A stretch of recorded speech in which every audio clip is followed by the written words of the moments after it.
This New York Times piece blew up the internet this week. We have the first designer babies are here. And I don't know if you can play this video a little bit. We have no sound. This is the founder meeting the first orchid baby who is born. All right, so that's the New York Times piece. Oh, yes. And it says, this baby was carefully selected as an embryo. Her mother screened for gender and health during IVF. And they have this beautiful little child there. So basically what happened is this company Orchid rolled out in December. It's a screening process for people using IVF that does an entire genome sequencing screening. It sequences more than 99% of an embryo's DNA and estimates the risk of conditions, including irregular heart rhythm. My godson just was born with an irregular heart rhythm, adult onset blindness, inflammatory bowel diseases, types 1 and 2 diabetes, breast cancer, and some psychiatric conditions. These things, founder Noor Siddiqui, who wrote this op-ed or was featured in the op-ed, says in her promo video, quote, sex is for fun. Embryo screening is for babies. It's going to become insane not to screen for these things. Now, these things, we were presuming, refer to conditions also like obesity, autism, both of which Orchid boasts that it can screen for. What they talk about less is that it also can screen for things like projected IQ and height. Oh, yeah. How would you even screen for that? Well, dude, I mean, I am not a biologist, but they say they can. Interesting. And it must be true. Like, are you showing babies Rorschach tests or something in the womb? You're like, oh my gosh. Not gonna be it. Yeah. So, hey, if you can play that top video there, this is just crazy. If you could go up to 556, this is Noor, the founder, and she's describing her own process of using Orchid to produce her child. Ended up having to take 0 days off work. Yeah, it really wasn't too bad. It was like 15 minutes, you're out of there. And then they're like, hey, we got 20 eggs and 16 embryos. Yeah, it just makes me feel way more confident going into a pregnancy, knowing that like the things that I'm most worried about, I have a reasonable estimate on. This is the genetic component of risk that this child is going to inherit. And then they're showing you the screening that you get. Just have them, you can cut that. They're showing you there for every embryo that's produced. And she said they got 16 embryos for her first pregnancy there. For every embryo, they give you a checklist and a rundown of the likelihood of that child growing into someone with obesity, with an IQ of 45, with, adult onset blindness. Can I ask a question, clarifying question? Yeah, is this only for IVF right now? Or is this for any, like, could you screen a current pregnant person? Like, no, pregnant mother. Oh my gosh, I got myself there. A pregnant mother with, an embryo. My understanding is that these embryos that are being tested, they're extracting cells for them while they're in the petri dishes. Got it. Okay, so just having IVF. an embryo in the womb would not happen. Okay. But a few points here that I just want to make. Obviously, this is. I don't know if anyone's read That Hideous Strength by C.S. Lewis. This is like every dystopian novel that you ever read from the late 20th century coming true. I mean, Aldous Huxley comes to mind, all of these guys. You were warned. You were warned. Yeah, I don't want to say I told you so, but we kind of got that. Watching the mother talk to the founders here and holding her little infant son who's now 3 months old. So the first children produced by this technology are now either 3 to 5 months old, or they're frozen in stasis, or they're dead because they were discarded. We're talking about the majority of them being frozen or dead.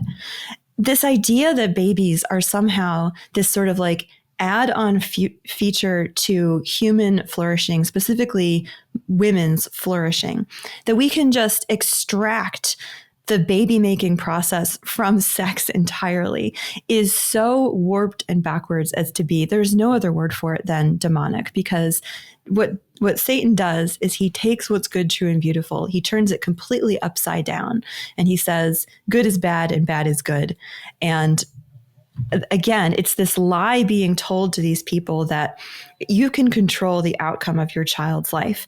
You can determine before that child is even implanted in your womb what their adulthood will look like, how much suffering in their life you can prevent. And really, let's be honest, how much suffering in your life as a parent you can avoid by designing these babies who won't have these health conditions. It's eliminating blindness. It's therapy by eliminating blind people. And so scary, must be resisted. But we can't help ourselves, can we? Right? Like we're like, we can do this. And so we're going to. It's interesting. You brought up C.S. Lewis, Josh, because it people wonder like, why are sorry, you did, but liberal arts education, like why do we care anymore? Why is it important to read humanities? Why is it important to do this?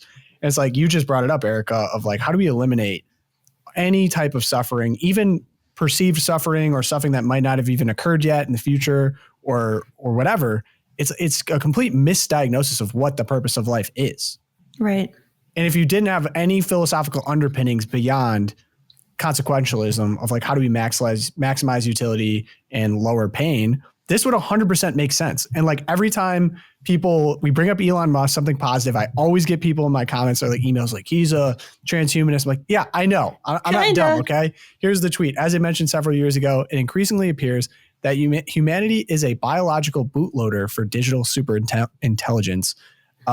Wasn't thrilled about this. And I have very clear philosophical differences than with Elon Musk going around town, having babies with whoever. You know, he's got some bizarre views. I think in coalition politics, you work with people that want to advance your ends. And I think he's a good partner in a lot of ways, but certainly not a perfect one. Not one that I like. Hopefully he doesn't kill us all in the end, but the alternative is better. So sorry, Josh, I interrupted you, but I wanted to get that one in. No, it's okay. I mean, this feels like, SAT prep writ large, like where all the moms in the suburbs are like desperately trying to make sure their kids do, here's the instrument you're going to play, and here's the sport you're going to play, and here's the 3 clubs in the volunteer work you're going to play, and you're going to max out on your ACT score, and you're going to get into Princeton, and and this is going to be the ticket. And then it's just like, and then you don't get accepted because you're white, and everyone freaks out, and it's like, what is going on? And you just have to ask yourself, like, why are we trying to do this to ourselves and to our children? Like what kind of pressure are we putting on them? Like we're expecting them to be perfect. And this is the idea. Like I'm only going to have 2 kids, and so they better be manufactured in a lab so they're absolutely pristine and perfect. Like, and what's going to happen? You're going to screen out for all this stuff, and then you're going to end up with a civilization where, there's no dreamers. There's no people who are, Can I wrap this episode in a bow? I'd like to do it because I can't take credit for this. Tie it to tariffs, Tom. Tucker brought this up, but like, what is the purpose of an economy? What is the purpose of giving birth, having children?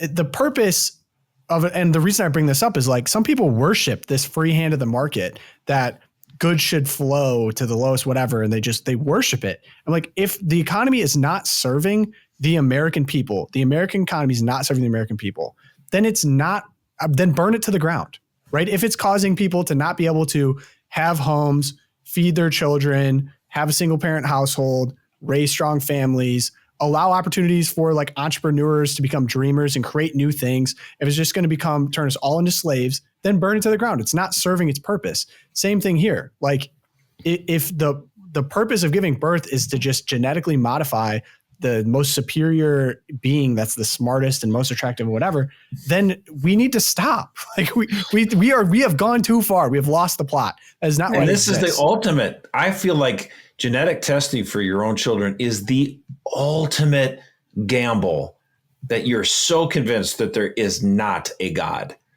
because this is taking the advice of the serpent in the book, in the book of Genesis, that ye shall be gods. Like you are determining everything. And this is the biggest problem I have with white suburban people. Like I'm looking myself in the mirror. These are my people.